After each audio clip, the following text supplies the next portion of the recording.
Merci, Lucas. Merci. J'ai commencé à réfléchir sur ce papier quand la révolte en Syrie a commencé à sortir de sa phase pacifique pour entrer dans la phase violente.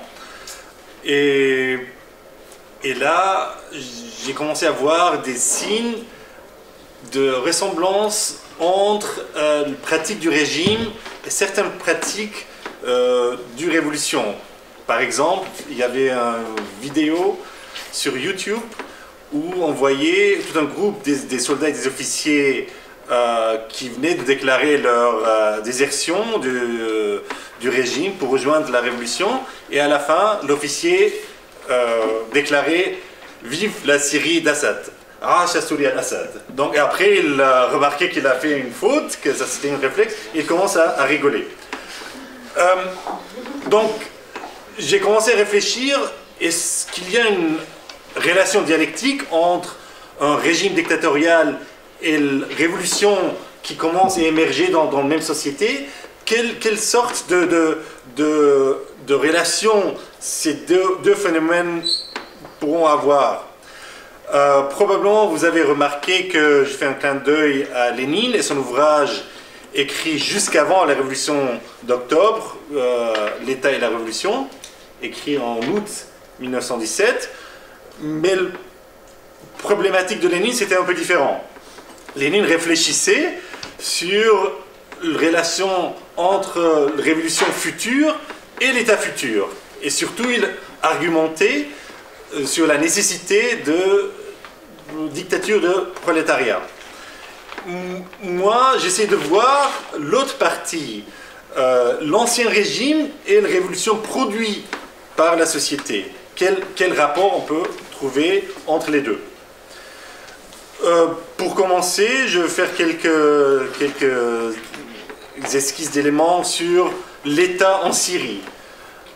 L'État moderne en Syrie a deux phases, de l'indépendance jusqu'à l'arrivée de Parti Baas en 1963 au pouvoir. Là, on voit qu'on est dans un contexte instable politiquement, que les élites n'arrivent pas à construire un pays homogène, qu'il n'y a pas un espace politique commun, une culture politique. Il y a une fragmentation qui est basée pas sur la religion, comme insiste aujourd'hui, quand on essaie d'analyser la Syrie, mais sur le régionalisme. Un élément important, je pense, aussi pour aujourd'hui. Et l'arrivée de Parti Baas en 1963 ne donne pas une solution pour cette fragmentation politique, ni instabilité, mais on commence à voir que cette instabilité politique est conditionnée à l'intérieur du Parti Baas. Donc on voit les luttes successives et des coups d'État successifs à l'intérieur du parti. Et comme résultat, on arrive à le coup d'État final de Hafez al-Assad en 1970.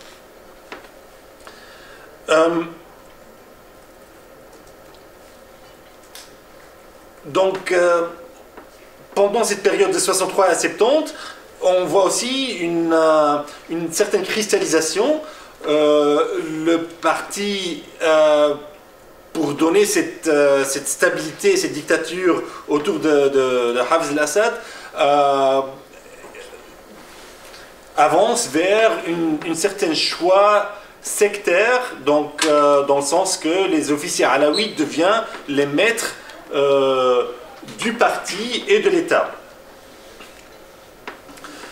Mais l'arrivée de Baas et surtout l'arrivée de Hafez al-Assad ne donne pas une stabilité absolue parce que dans les années 70 jusqu'à 82 et surtout après l'arrivée des forces armées syriennes au Liban pour écraser l'OLP et les partis de gauche et pour soutenir la droite libanaise, on voit une réaction à l'intérieur de la société syrienne qui évolue vers une rébellion islamiste qui est à la fin écrasée dans la bataille de Hama en février 1982, avec destruction massive de la vieille ville de Hama et des milliers de morts.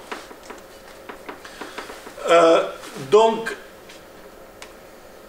suite à cet événement, on voit que l'espace politique se vide en Syrie et c'est l'espace complètement monopolisé par le parti, sinon par la personne de Hafez al-Assad. Et au moment du décès de Assad le père, c'est Assad le fils qui est choisi pour le remplacer. Et c'est un événement pas seulement extrêmement important pour la Syrie, mais pour toute la région. C'est la première dynastie qui est formée dans le Moyen-Orient. Tous les autres dynasties en formation n'ont pas abouti. Je pense là au cas d'Égypte, donc avec la famille Moubarak, où Jamal Moubarak était censé être suivre au poste de président. En Libye, on a Saïf al-Islam, Yémen, c'est pareil. Mais le seul cas où on a une dynastie qui aboutit dans un contexte républicain, c'est le cas de la Syrie.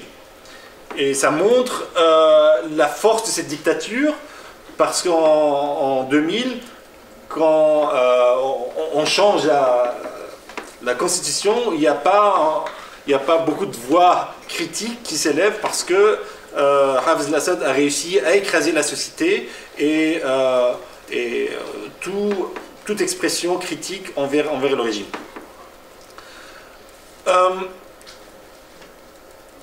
Maintenant, dynastie de Bachar, on voit des promesses de réformes politiques qui ne sont pas abouties. Assez vite, l'espace de débat qui se développe à Damas et dans des autres grandes villes, c'est réprimé. Mais à partir de 2005, on voit une libéralisation au niveau économique, où des secteurs non productifs comme finance, banque, tourisme, communication se développent, où on voit des villes, les deux grandes villes, Alep et Damas, qui profitent de cette libéralisation, et les provinces et les villes de province sont marginalisées. On voit que l'agriculture est marginalisée et en difficulté dramatique. Le sécheresse qui a frappé de 2006 jusqu'à 2010 a causé perte économique énorme, mais aussi un déplacement d'à peu près 500 000 personnes des zones agricoles vers les grandes villes. Donc chaque année, Syrie, c'est un des pays où il y a une explosion démographique importante, et chaque année, on estime le nombre de 300 000 jeunes qui arrivent au marché du travail, où ils n'ont pas beaucoup d'espoir de trouver grand chose pour satisfaire leurs besoins. Maintenant, avec les révoltes arabes, on est dans une nouvelle phase, et la Syrie a assez vite rejoindre les pays en révolte. Et la première phase, comme je viens de dire, c'était une phase pacifique, où toutes les expressions de mobilisation, les manifs et les autres activités insistaient sur la nature pacifique de leur action politique. Mais dès le début, ces actes pacifiques étaient confrontés par une violence qui venait du régime.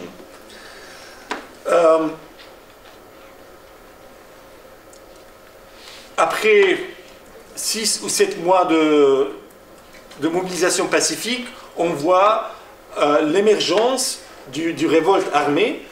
Cette révolte avait deux essences, deux sources. Une première source, c'était la désertion des soldats et des officiers qui quittaient l'armée pour rejoindre les manifestants. Mais une deuxième source, c'était les manifestants eux-mêmes qui commençaient à prendre l'arme pour se défendre contre la répression répétitive des soldats du régime. Maintenant, quand on regarde toutes les analyses qui sont à notre disposition dans les médias, dans qui sort par des centres de recherche, on voit qu'il y a deux lectures des événements de la Syrie. Première lecture, c'est, je classifie sous révolution. Donc il y a une révolution populaire qui est réprimée par le régime et l'essence des événements et des dynamiques de développement, c'est autour de cette idée. Mais il y a une deuxième lecture qui classifie les événements en Syrie comme une guerre civile, guerre confessionnelle entre une majorité sunnite révoltée contre une minorité alawite au pouvoir. Cette lecture insiste sur la présence et l'importance de dimension islamiste, salafiste, même djihadi, même le soutien étranger des groupes radicaux qui viennent soutenir la rébellion. Cette lecture aussi insiste sur l'importance d'une dimension géopolitique des événements en Syrie. Donc on a une lecture que la révolte est soutenue par les pays du Golfe, surtout l'Arabie Saoudite et Qatar, la Turquie bien sûr, l'Europe, donc France, l'Angleterre et les États-Unis. Et de l'autre part, on insiste que le régime syrien est soutenu par l'Iran, la Russie et la Chine. Moi, je pense que cette lecture géopolitique pose un problème, c'est que on écarte complètement l'analyse du développement politique propre syrien et une lecture sociale, une lecture de classe, une lecture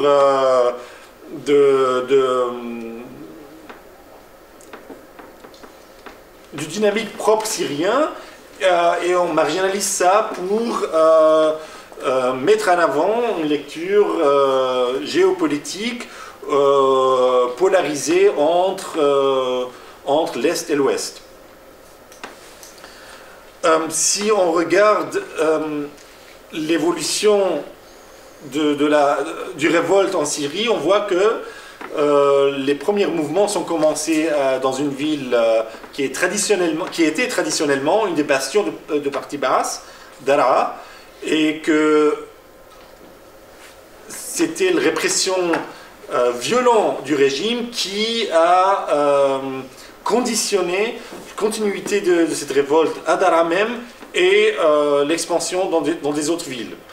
Et que c'était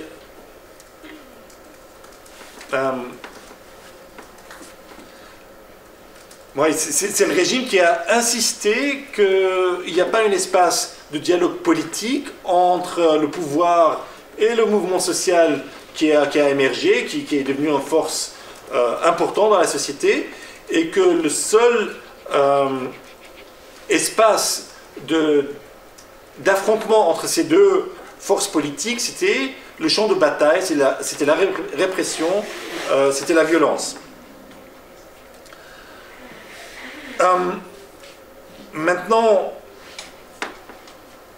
il faut aussi donc contraster les deux phases de la révolution, phase civique et pacifique, où les slogans étaient essentiellement du caractère politique, où c'était les citoyens avec un caractère beaucoup plus multiconfessionnel qui dirigeait la chose.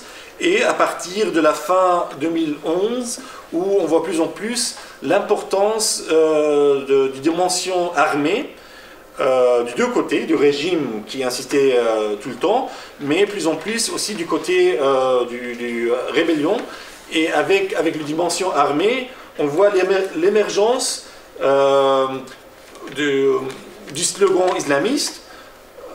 Presque tous les bataillons ont une connotation islamique. Donc, on voit quelque part qu'avec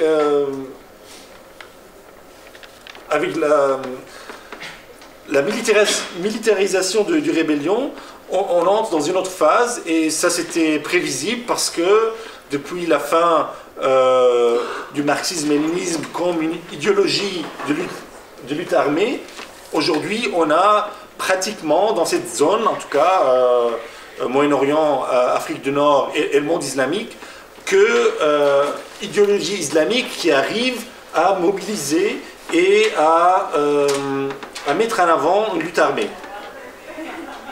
C'est la seule idéologie qui arrive à faire ça. Donc c'était quelque part naturel, quand on entre dans la phase militaire, de voir aussi l'émergence d'idéologies islamistes parallèlement. Maintenant, quelques remarques pour conclure.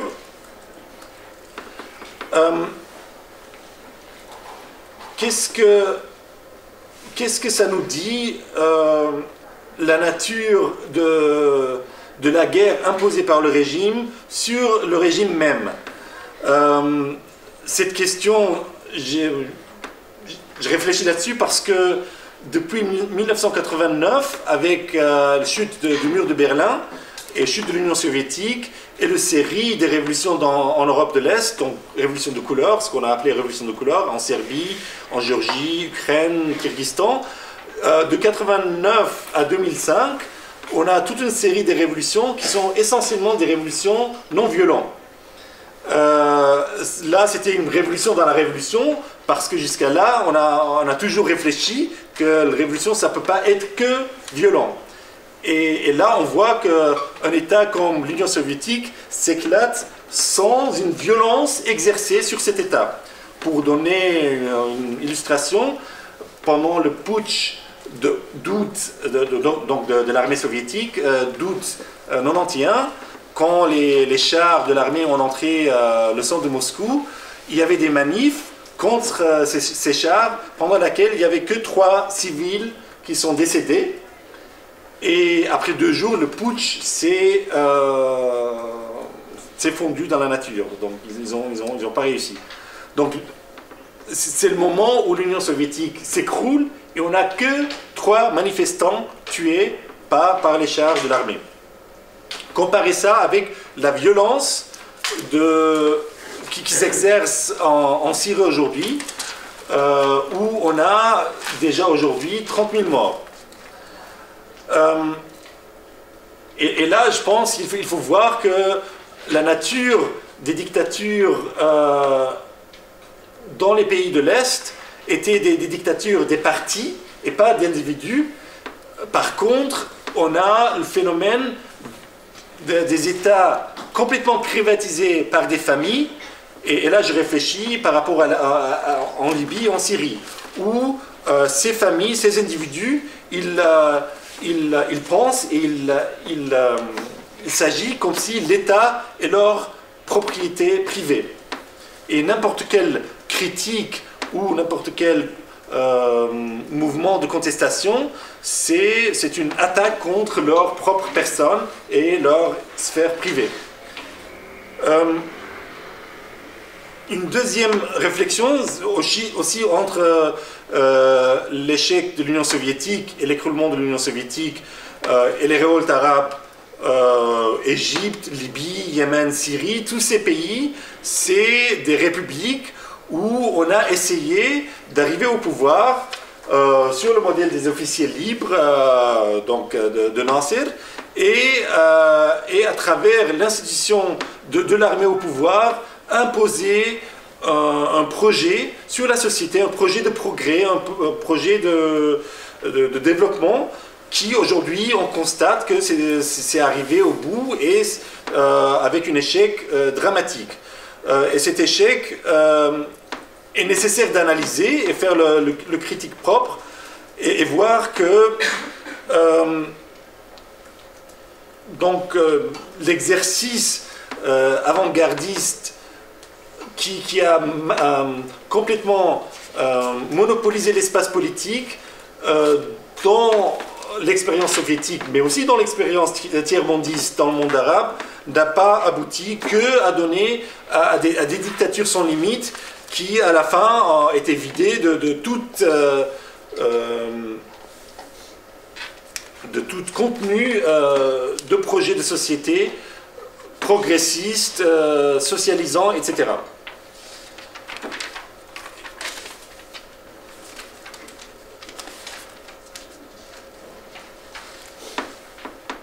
Et la Syrie, ce qui se passe en Syrie aujourd'hui, c'est l'expression extrême de cet échec où le régime, pour se défendre, pour défendre ses privilèges, met dans l'enjeu de la lutte l'État même, avec toutes ses forces, l'armée, les forces de sécurité, et il utilise des manipulations sectaires qui met en danger pas seulement l'État, mais aussi l'harmonie et la continuité de la société syrienne même.